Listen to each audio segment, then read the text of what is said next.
네, 안녕하세요. 연무중학교 학생 여러분. 현은지 선생님입니다. 우리가 지난 시간에 동백꽃 처음 시간 나갔었고요. 줄거리를 대략적으로 좀 살펴보면 점순이가 매일매일 자주 닭싸움을 붙이는 그런 모습을 우리가 볼 수 있었고요. 또 감자를 줬는데 감자 주면서 너네 집에 이런 거 없지? 이렇게 얘기를 하는 바람에 이 서술자 나가 기분이 상해서 그 감자를 거절하고, 그리고 이 감자를 거절한 후에 정말 씩씩하고 어떻게 보면 정말 왈가닥인 느낌의 그런 점순이가 눈물까지 모이는 모습을 보면서 서술자 나가 굉장히 당황하는 그런 장면까지 우리가 공부를 했었습니다. 네, 이번 시간에는 이제 31쪽 위기 부분부터 볼 거고요. 이 작품을 보면서 우리가 이제 중점적으로 봐야 될 부분은 점순이의 그런 관심과 애정을 눈치채지 못하는 서술자 나의 그런 우스꽝스러운 모습, 그런 모습을 해학이라고 했었습니다. 그래서 약간 억척스러운 점순이의 모습과 어수룩하고 순진한 그런 나의 모습이 대조되어 해학성을 드러내는 그런 부분을 중점적으로 봐주시면서 즐겁게 소설 내용 파악해 주시면 되겠습니다. 자, 그럼 다시 소설 속으로 들어가 보도록 하겠습니다. 네, 31쪽 교과서 31쪽부터 시작하겠습니다. 네, 점순이가 달아난 부분 이후부터 이제 점순이에 대한 서술자의 어떤 생각이나 이야기가 나옵니다. 네, 이 어쩌다 앞에 우리가 소설의 발단, 전개, 위기, 절정, 결말 그 구성 단계 중에서 여기서부터는 위기가 되겠습니다. 위기라고 필기해 주시고요. 네. 점순이는요, 원래는 굉장히 씩씩하고 당돌한 그런 여자아이입니다. 그런데 좀 전에 우리가 점순이의 눈물을 봤습니다. 그래서 이 서술자가 굉장히 당황하는 모습, 그리고 평소에 점순이가 어떤 애인지를 좀 설명해주는 부분이 나와요. 네, 어쩌다 동리 어른이 너 얼른 시집을 가야지 하고 웃으면 점순이가 이렇게 대꾸를 한대요. 염려 마셔요. 갈 때 되면 어른이 가려고 이렇게 얘기를 한대요. 그런데 우리가 전통적으로 그 예전 여성상을 봤을 때 좀 어른들이 이렇게 말씀을 하시면 부끄러워서 숨거나 아니면 대답을 못하고 웃기만 하거나 이런 소극적이고 좀 내성적인 여성상이 많이 그려졌었어요. 그런데 이 점순이는요, 아주 당돌하게 이렇게 대꾸를 합니다. 뭐라고 대꾸를 하냐? 염려 마라, 걱정 마라, 신경 쓰지 마라, 내가 알아서 할 테니까 신경 쓰지 마라, 이런 소리죠. 그래서 어른들 말에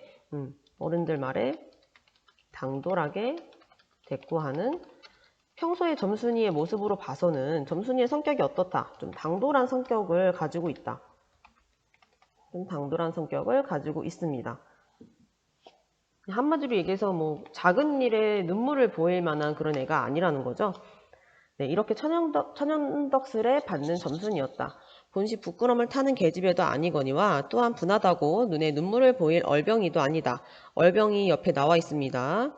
네, 얼뜨기, 뭐 겁이 많고 어리석으며 다부지지 못하여 어수룩하고 얼빠져 보이는 사람. 그러니까 좀 쉽게 얘기하면 좀 그런 눈물을 보일 만큼 약한 애가 아니다, 그런 얘기죠. 네, 분하면 차라리 나의 등허리를 바구니로 한번 모질게 후려 세리고 달아날지언정. 네, 차라리 내 등을 쳤으면 쳤지 울 애가 아니다 라는 얘기를 하는 겁니다. 네, 그다음에 다음 쪽으로 넘어가 보겠습니다.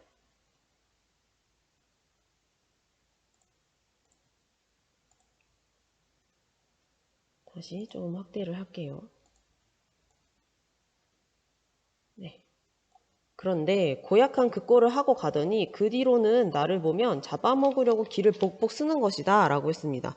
네, 그렇게 눈물을 보이고 나서 간 후로는 나만 보면 못 잡아먹어서 안달이다, 이 얘기죠.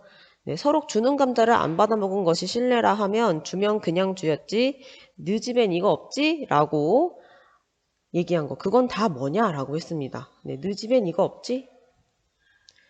네. 선생님이 이제 미리 설명을 해서 여러분들은 알았겠지만 사실 소설 속에서는 앞부분에 왜 얘가 이걸 거절하는지는 안 나오죠. 그런데 이제 여기서 이제 그 이유가 나옵니다. 나의 기분을 상하게 한 말이 바로 이겁니다. 너 집엔 이거 없지? 너 집엔 이거 없지? 네. 다 뭐냐? 그렇잖아도 저희는 마름이고 여기서 이제 그 나와 점순이의 어떤 관계가 드러나는데요. 어떤 관계냐? 저희는 마름이고 우리는 그 선에서 배제를 얻어 땅을 얻어 땅을 붙임으로 일상 굽실거린다. 우리가 이 마을에 처음 들어와 집이 없어서 곤란하게 지낼 때 집터를 빌리고 그 위에 집을 또 짓도록 마련해 준 것도 점순네의 호의였다라고 했습니다. 그러니까 지금 누가 더 잘 살아? 점순이네가 훨씬 더 잘 사는 거예요. 점순이네는 땅도 있고 부자입니다. 그래서 마름이고요. 그리고 자기네들은 이제 소작농입니다. 그래서 이제 그 땅을 조금 빌려가지고 농사를 짓고 또 땅을 빌려서 농사를 지은 사람들은요, 그 대가로 농작물을 조금 준다거나 좀 그런 관계인 겁니다. 그래서 점순이와 나의 관계는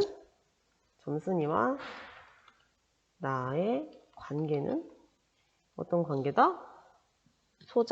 나는 소작인의 아들이고요. 점순이는 마름의 딸입니다. 네. 그러니까 이런 말 듣기가 더 싫었겠죠? 네, 안 그래도 내가 우리 집이 니네 집보다 더 못 사는데, 우리가 더, 니네가 더 부잔데, 우리가 더 못 살고. 근데, 니네 집에 이거 없지? 라고 얘기를 하니까 더 어떻게 보면 좀 상처를 받았을 수도 있었겠다라는 그런 생각이 듭니다. 네, 그리고 점순이네가 이렇게 호의를 많이 베풀어 줬어요. 그러니까는 또, 좀, 어떻게 보면은 좀, 약점 아닌 약점을 잡힌 것 같은 그런 관계이기도 합니다. 네, 계속 읽어볼게요. 그리고 우리 어머니, 아버지도 농사 때 양식이 달리면 점순네한테 가서 부지런히 구워다 먹으면서 인품 그런 집은 다시 없으리라고 이미 침이 마르도록 칭찬하곤 하는 것이다.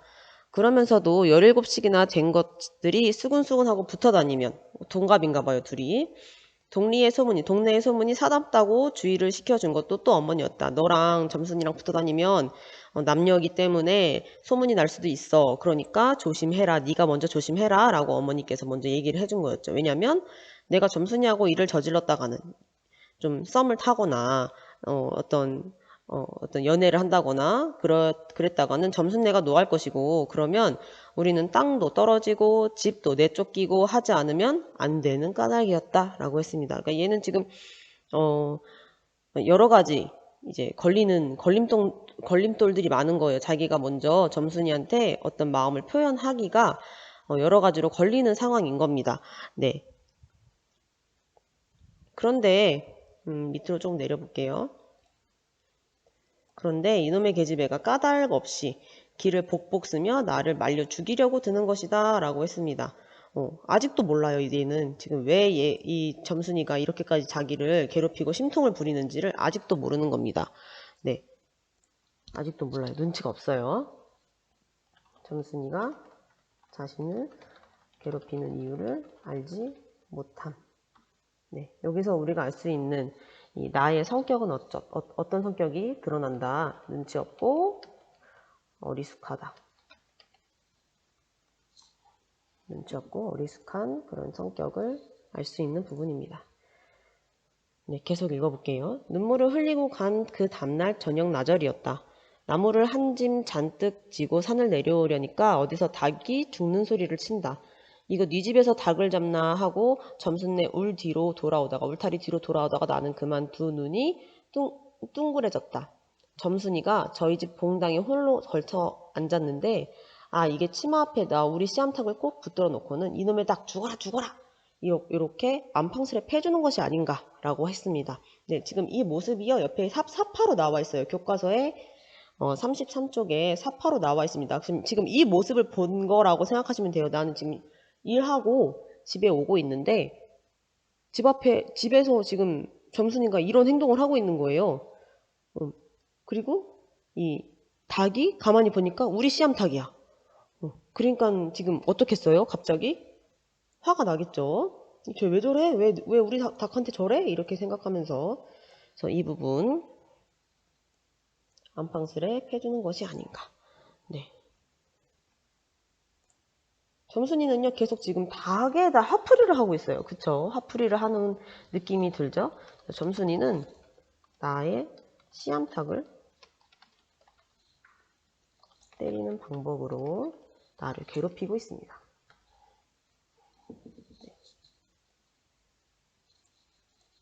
그것도 대가리나 치면 모른다마는 아주 알도 못 낳으라고 그 볼기짝개, 볼기짝은 엉덩이 쪽이에요. 그래서 볼기짝개를 주먹으로 콕콕 쥐어박는 것이다. 나는 눈에 쌍심지가 오르고 사지가 부르르 떨렸으나 사방을 한번 휘돌아보고야 그제서 점순이 집에 아무도 없음을 알았다. 네, 굉장히 지금 화가 났어요. 화가 났는데 순간적으로 또 그런 생각을 한 거예요. 누가 보면 안 되니까 내가 지금 화난 것을 누가 보면 안 되고 내가 지금 화가 나도 화를 내도 될 상황인지 안 될 상황인지를 살펴보는 겁니다. 그쵸? 지금 화가 났습니다. 나의 심리. 화가 났다. 정리해 주세요. 화가 났다. 네. 그래서 사방을 한번 둘러보고 이제 뭐라고 하려고 이제 사방을 한번 둘러봤겠죠? 네. 그러고 나서 잡은 참 지게 막대기를 들어 울타리에 중턱을 후려치며 이놈의 계집애 남의 닭 알 못 나오라고 그러니? 하고 소리를 빽 질렀습니다. 화가 나서 너 지금 뭐 하는 거야? 이렇게 한 거죠. 네, 33쪽 가겠습니다. 그러나 점순이는 조금도 놀라는 기색이 없대요. 놀라지도 않아. 지금 내가 소리를 빽 질렀는데 그대로 의젓이 앉아서 제 닭 가지고 하듯이 또 죽어라 하고 패는 것이다. 이걸 보면 내가 산에서 내려올 때를 겨냥해가지고 미리부터 닭을 잡아가지고 있다가 내 보란 듯이 그러니까 너 한번 봐라 하는 듯이 내 앞에 죄지르고 있음이 확실하다. 쥐어 지르다. 주먹으로 힘껏 내지르고 있음이 확실하다. 그러나 나는 그렇다고 남의 집에 뛰어들어가 계집애하고 싸울 수도 없는 노릇이고 형편이 썩 불리함을 알았다. 내가 그럴 수 없는 입장이라는 것을 알고 있다.